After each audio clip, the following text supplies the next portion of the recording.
quelle date, en 1544. Donc c'est quand même important. Fieste, qui est en Italie à l'est, 6000. Donc vous voyez, de temps en temps, c'est 300, 400, et parfois c'est 7000, 8000 personnes en tout. Donc forcément, ça a des conséquences extraordinaires sur la démographie locale, sur la volonté de se développer. On a eu beaucoup de gens qui, évidemment, ont changé de pays, sont à l'intérieur des terres, vraiment, et les républiques ont eu du mal à se remettre parfois de ces saignées en termes de pillage. Alors, les attaques turques étaient menées évidemment par des galères, et j'ai souhaité revenir un peu sur ces bateaux. Les galères, on distingue des galères et des galiotes. Une galiote, c'est une petite galère. Dans une galère, il y a à peu près 250 rameurs. Au XVe, XVIe siècle, on a créé un nouveau style de système de navigation, ce qui s'appelle ascaloccio, c'est-à-dire une longue rame pour plusieurs rameurs. Et donc, du coup, à la différence des anciennes galères où il y avait autant de rames que de galériens, que de rameurs, là, c'est des grandes rames qui permettent effectivement d'attacher les différents galériens sur cette rame. Alors, évidemment, vous imaginez bien que les conditions de vie de ces esclaves, de ces gens qui étaient enlevés et qui finissaient dans les galères, étaient vraiment très difficiles. Alors, évidemment, là, on regarde des galères turques, avec des Européens peut-être à la barre, mais vous aviez aussi des galères françaises, des galères espagnoles. Faut pas rêver, l'Empire ottoman n'était pas les seuls à mettre en place des galères. On estime à peu près la durée de vie d'un galérien à peu près à 1 an ou 2. C'est-à-dire que si effectivement il était sur une galère, tellement c'était difficile, on ne pouvait pas vivre très longtemps. Surtout que vous étiez, quand il y avait beaucoup, la mer était très agitée, c'était difficile de ramer, même s'il y avait parfois une toile, un moyen d'avancer plus rapidement. Mais aussi, quand il faisait très chaud, il n'y avait pas de protection. Les rameurs étaient évidemment enchaînés à leur rame, donc du coup, ils ne pouvaient pas bouger, donc ils dormaient au même endroit qu'ils ramaient toute la journée. Ils mangeaient avec, évidemment, un plat qui était un plat pour l'ensemble de la chaume. Voilà, et donc c'était très très compliqué, c'était des conditions évidemment inhumaines. Alors, les différents esclaves, les différentes personnes enlevées étaient soit mis dans des galères, mais également ils étaient parfois envoyés au bagne, dans des bagnes, parce que on les mettait là pour pouvoir s'en servir plus tard, pour faire des travaux, pour aménager des territoires, pour fortifier des forts, pour faire des digues. Voilà. Et donc vraiment ils étaient mis dans des bagnes pour pouvoir les revendre. Alors effectivement, on connaît un peu la traite des Noirs avec la vente qu'il pouvait y avoir de ces esclaves dans le continent américain. Là, c'était la même chose à Alger à ce moment-là, puisque les esclaves, quand ils arrivaient, ils faisaient l'objet d'enchères, et ils étaient achetés au plus offrant. Voilà. Et donc, du coup, les raïs, les pachas, qui avaient beaucoup d'argent, avaient besoin d'esclaves pour pouvoir servir. Parfois, même souvent, ils achetaient des femmes pour les mettre dans leur harem. Voilà, donc il y a ceux qui pouvaient être intéressants et qui étaient achetés, les autres qui n'étaient pas intéressants, ils étaient envoyés aux galères, ou sinon ils restaient dans les bagnes, et puis après, ils sortaient, ils faisaient des travaux. Voilà. Donc, évidemment, quand on est esclave au XVIe siècle, pris par les Ottomans, ces conditions sont évidemment complètement inhumaines. À Alger, au XVIe siècle, on estime à 25 000 le nombre de chrétiens qui sont esclaves. Dans les 6 bagnes, il y avait 6 bagnes à ce moment-là à Alger.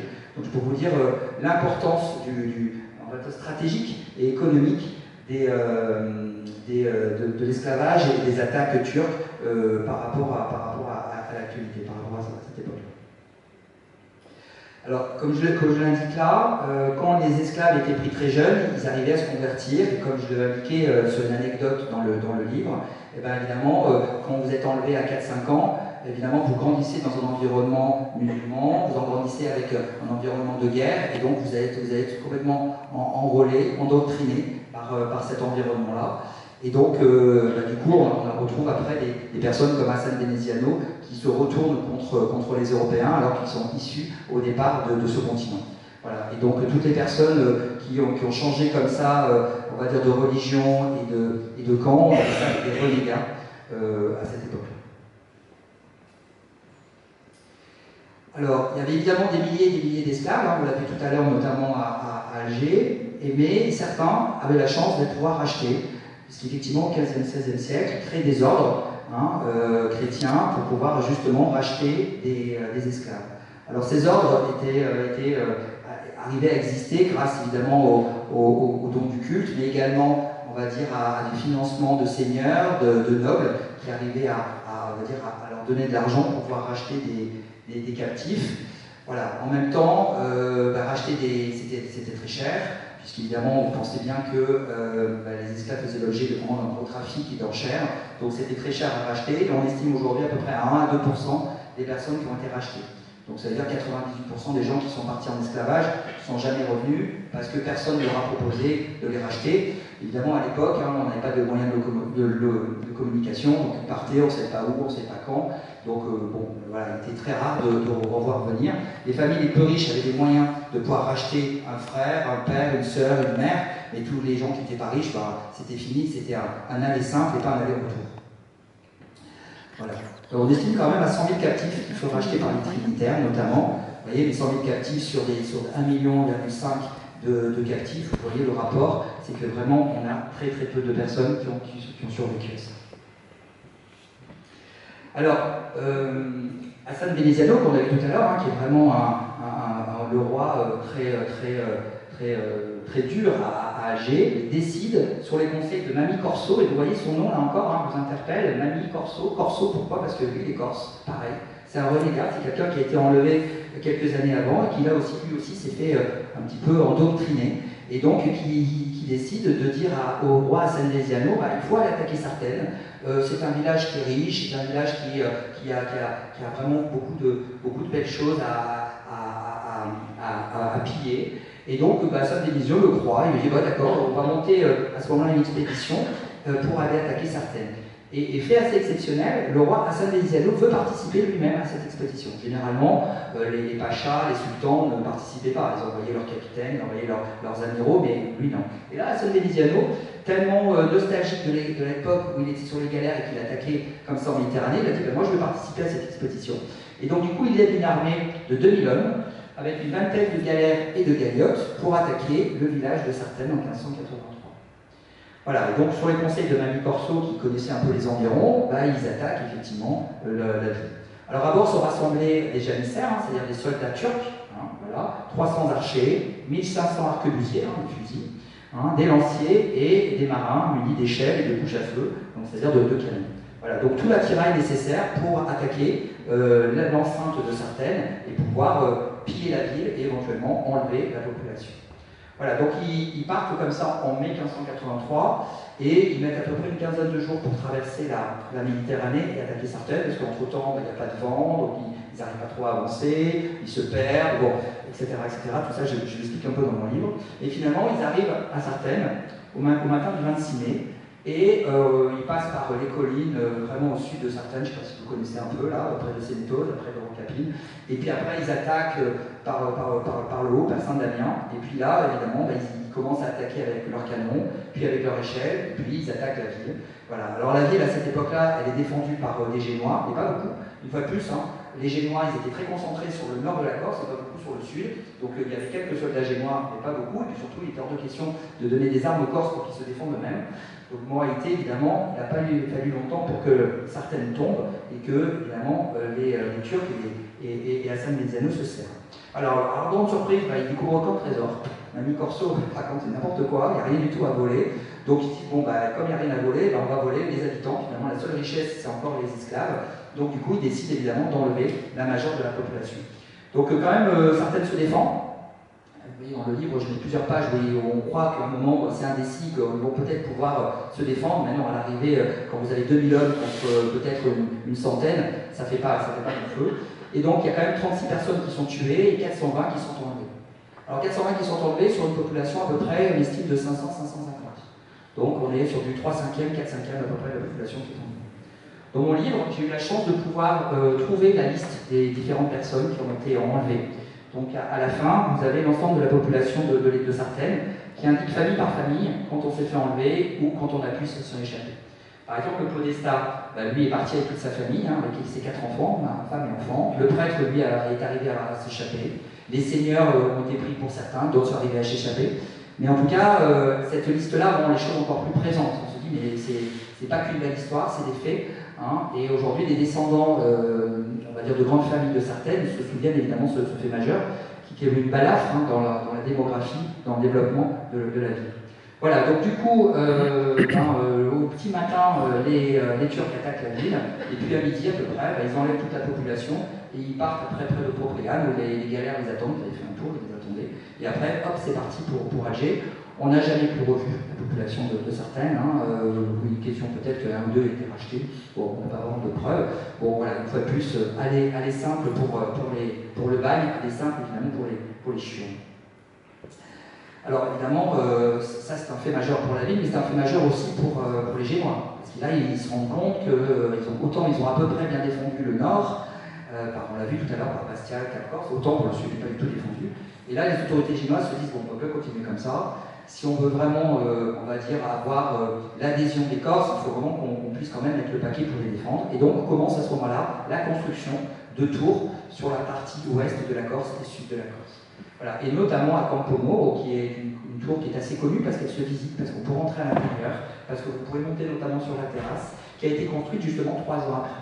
Voilà, alors normalement pour construire une tour, il ne fallait pas trop longtemps, mais très clairement, s'il n'y avait pas eu cette razzia en 1583, peut-être qu'il n'y avait pas de tour de Campo Moro, comme peut-être pas de tour de Dolmetto, comme peut-être pas de tour de Rocapina, etc., etc. Si vous connaissez un peu le Valinco ou le sud de la Corse, entre Propriano et Bonifacio, toutes ces tours s'essuient effectivement à la razzia de 1583. Voilà, alors donc on retrouve là encore les mêmes fonctionnalités, les mêmes dispositions, la même organisation d'une tour. Là, ça loin quand même, c'est la plus haute de Corse, ça fait 15 mètres de haut. Et vraiment, si vous savez encore, je vous invite à y aller.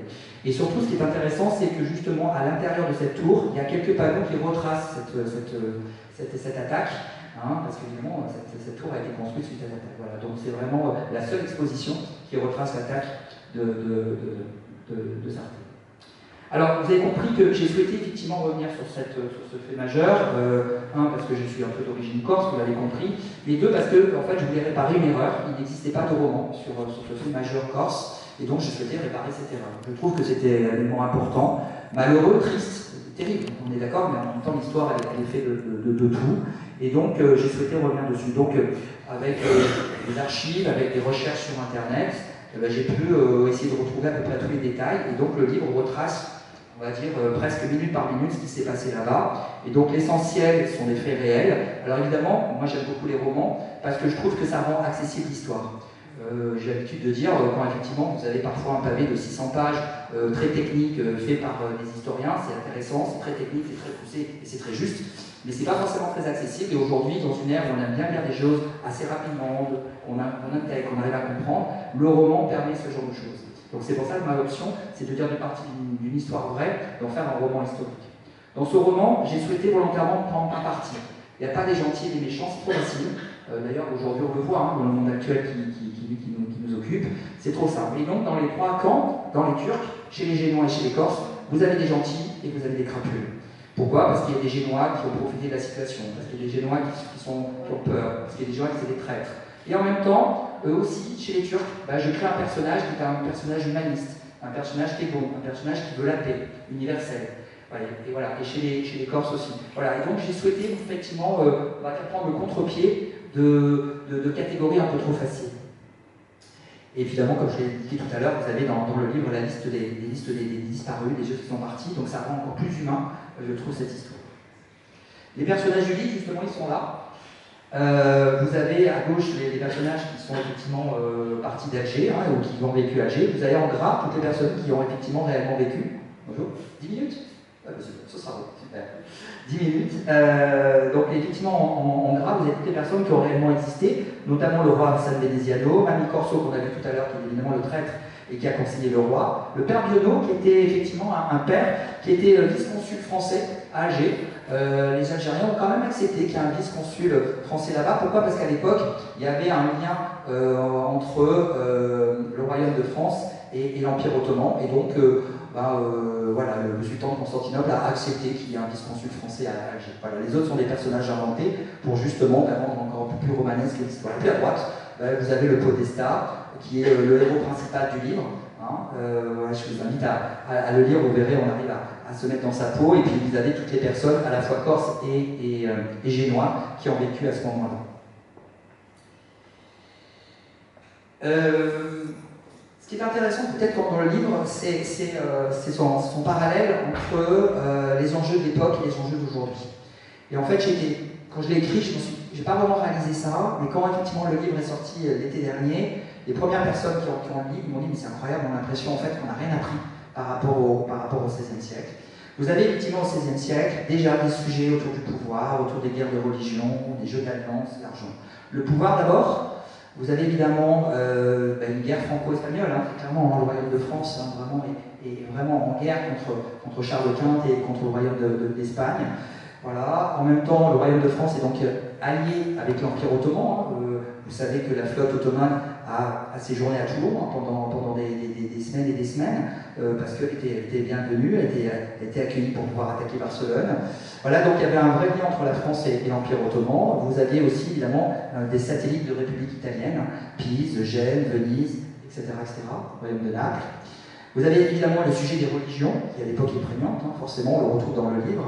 Après, on dit parfois que c'est au nom de l'islam qu'on attaque le littoral ou on attaque les Européens, c'est pas toujours vrai, c'est plutôt la patte d'argent, c'est plutôt le pouvoir qui fait ça. On a des sujets autour des protestants qui commencent au XVIe siècle, évidemment à créer un schisme au niveau de la chrétienté. Le jeu des alliances, j'en parlais tout à l'heure, évidemment l'argent. L'argent est prenant, vraiment incroyable, qu'on soit à Alger, qu'on soit en France, qu'on soit en Corse, les impôts sont tout le temps quelque chose qui revient, c'est incroyable, c'est comme aujourd'hui, on n'a rien changé. Alors justement, c'est un peu comme aujourd'hui finalement, puisque on retrouve ces sujets importants que sont le pouvoir, que sont les guerres de religion, le pouvoir d'abord, l'attaque russe en Ukraine montre bien qu'il y a une volonté d'hégémonie, une volonté d'attaquer un pays, d'imposer sa vue politique, sa vue, on va dire, de façon de vivre. Voilà l'influence des États-Unis qui est particulière aujourd'hui, l'Union européenne. Et puis les guerres de religion, est-ce qu'elles ont changé par an? On est toujours confronté à ces mêmes sujets, que ce soit conflit israélo-palestinien, que ce soit des actions djihadistes partout en Europe. Le jeu des alliances, qui est vraiment très présente aujourd'hui, entre l'OTAN, entre les BRICS, l'Union européenne, les frères musulmans, l'influence russe. Vous voyez que là, on a encore des blocs qui vivent. Alors, on n'est plus du tout dans la bipolarisation des affaires internationales, on est au contraire vraiment des blocs qui se confondent, et puis évidemment l'histoire de l'argent dont je parlais tout à l'heure, voilà. Avec encore l'histoire d'impôts, mais également de piraterie, également d'esclaves, et également aussi d'otages, puisque là encore, pareil, les sujets d'otages, on parle, puisqu'on l'a vu il y a quelques mois de cela. Voilà. Et donc finalement, c'est un parallèle un peu triste, un peu malheureux. En même temps, il faut être lucide.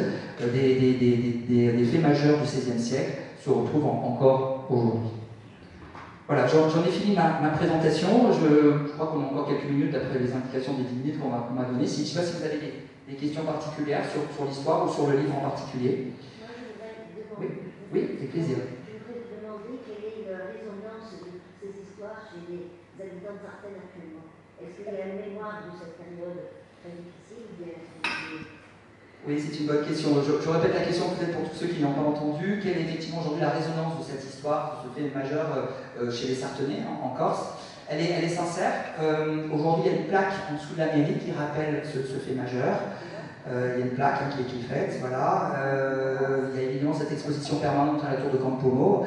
Mais sinon, au-delà de ça, il y a évidemment, c'est ancré dans les mémoires, c'est ancré dans la vie des Sartenais, parce que c'est une fois de plus où ils ont été victimes d'attaques extérieures. Ils ont été victimes à plusieurs reprises. On l'a vu 3 fois avant l'attaque des barbares. Donc là, c'est la 4e fois en 50 ans. 4e fois en 50 ans, quand il y a des populations entières qui partent, c'est très impactant. Et aujourd'hui, ça contribue à l'esprit de liberté, d'esprit d'indépendance, à forger un esprit de combativité, à avoir un caractère qui se défend, de se dire que finalement, on n'est jamais mieux défendu que par soi-même. Parce que c'est vraiment ça l'ironie du sort qu'il faut comprendre à l'époque. C'est-à-dire que Gênes est censé gérer la Corse, mais Gênes ne donne pas les moyens aux Corses de se défendre.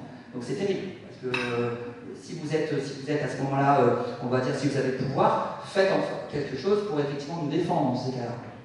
Voilà, on veut bien être soumis, mais faites en sorte que... Donc voilà, ça contribue à l'esprit de certaines qui, effectivement, pour ceux qui connaissent la Corse du Sud, en particulier le Valenco, font que vous avez un caractère assez affirmé. Votre question? Je ne sais pas si j'ai pu répondre à votre question. Oui, ça va? Oui, une question là, peut-être d'abord, et puis après à gauche. Oui. En tant que sartenaise, je voulais contribuer à votre réponse. À Sartène, il y a un énorme esprit de tolérance de convivialité, tout en connaissant l'histoire. Tout le monde s'y sent bien, y compris les étrangers, les musulmans, les Israéliens.